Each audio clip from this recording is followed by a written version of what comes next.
మనం ఈ వీడియోలో సొసైటీ రిజిస్ట్రేషన్ అంటే ఏంటి, ఇది ఎవరు తీసుకోవాలి, ఇది ఎన్ని రకాలుగా ఉంటుంది, ఈ పూర్తి వివరాలు తెలుసుకుందాం. ఫస్ట్ ఆఫ్ ఆల్, ఈ సొసైటీ రిజిస్ట్రేషన్లో apartment owners welfare association, cultural association, colony association, union association, cooperative owners welfare association ఇలా చెప్పుకుంటూ పోతే చాలా ఉన్నాయి. ఈ సొసైటీ రిజిస్ట్రేషన్లో వచ్చేసి మినిమం 7 మెంబర్స్ ఉండాలి.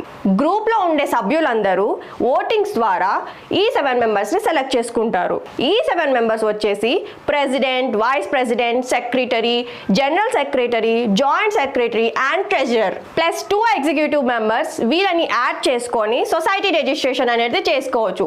ఇన్ కేస్ మనకు సొసైటీ రిజిస్ట్రేషన్లో 7 మెంబర్స్ కంటే ఎక్కువ మెంబర్స్ ఉంటే వాళ్ళని కూడా మనం యాడ్ చేసుకోవచ్చు. కాకపోతే వాళ్ళకు ఏ పోస్ట్ అనేది ఉండదు.